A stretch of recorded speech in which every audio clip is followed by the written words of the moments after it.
G'day Seagulls fans, welcome to Seagulls TV for another team selection video brought to you by Billy's Cakes. We're into round 2 of the VFL season and our opponents this week are Sandringham, who we host at Burbank Oval in what's our first home game of the season. And I'm joined once again by football manager Chris Dixon. Chris, after the win against the Northern Blues last week, what's the feeling like around the club at the moment? It's good to be 1-0, so it's been a while since we won our first game, so I think it was 2011 since the first time we've won in round 1, and obviously we just scrapped over the line there. So look, we were happy to get the result in the end. A lot of things that we did pretty poorly on the day, but I think overall sort of the way we controlled those last 5 minutes, we were pretty happy with the way we closed out the win and move on to another really good opponent this week in Sandringham.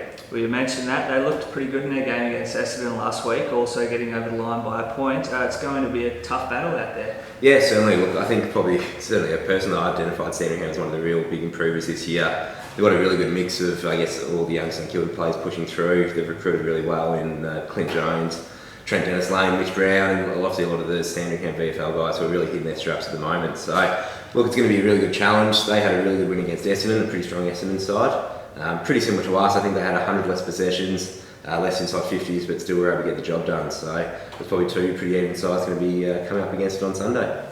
Now, well, let's have a look at the team. Obviously, a good story this week with speedster Andrew Gallucci coming in for his first senior game since 2013, I believe, after booting 5 goals in the development side last week. He was pretty stiff to miss out Gooch, so he was one of the ones who was really knocking down the door and probably could have snuck into that round 1 team, but it was really pleasing the way he responded.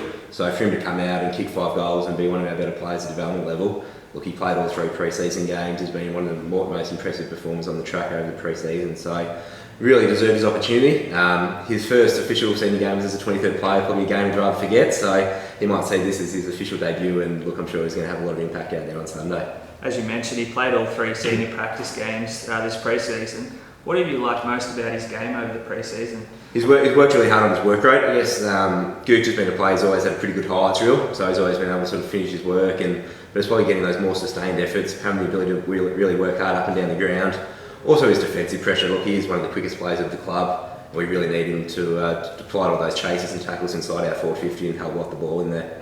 Now, Sandringham, we spoke about them earlier. What do you see as being, I guess, their major strengths as a football club?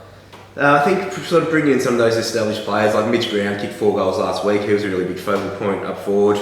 They've really got a good mix of, I guess, that St.Kilda and Sandringham players. So you've got guys like sort of Kenny Yong, Zajay, even someone like an Elliot Legrice in his second year. So they've got a really good depth in their list. I think probably you have to look at their team on the weekend, and from player 1 down to player 23, it's a pretty solid outfit all up. So we're going to have to be on our ball. They play a pretty similar game style to us, so interesting to see how that matches up against us down at Burbank. It looks like it's going to be a really tough clash out there at Burbank on Sunday. I think all Seagulls fans would have been wrapped with the 2 new players last week in Sam Donnell and Alex Carr. They both made a real impact for us against the Blues on Saturday. Yeah, I mean, obviously Sam kicked a couple of goals. It was good for him to get a goal early on, and all the boys got around him, which was good. But look, certainly just his leadership out there as well. I played really well that last quarter when the game was up for grabs, and obviously Alex as well. So for him to come in and have a real impact in the forward half. Tough for him, sort of he's played in the midfield a lot of his junior career, so he's probably spent a bit more time forward than what he's used to, but he'll certainly be better for that run and get used to sort of our forward structures, and great for him to really hit the scoreboard as well and have an impact there. So he'll play again this week. It's something we're looking forward to seeing him, and hopefully another improved performance from him. The scoreboard impact by the club was really impressive too, I thought. Out of the 13 goals, we had 12 individual goal kickers. That must be really good to keep the opposition defenders on their toes. Yeah, exactly. Look, I made a comment during the week, we're probably not going to be the sort of team where we're going to have two guys stand up and kick 60 goals for the year, so we are going to have to rely on an even spread of goal kickers. Good thing is we've got a lot of midfielders who can go forward and kick goals. Obviously we saw Mark hit the scoreboard on the weekend, Willie Wheeler hit the scoreboard on the weekend. Obviously you've got guys like Michael Gibbons, Ed Carr, who have been probably proven goal kicks the whole way through. So it's great that we do have sort of multiple options, let alone up forward. We've got the likes of Sean Ty, who hit a goal on the weekend, Scott Clouston, Sam Donnell. So we do have a few options. Even Anthony Anastasio kicked 3 points, and normally you would have seen that 3 goals. So hopefully that is something that we can really share the weight up there. We're not relying on 1 or 2 guys to kick a bag each week.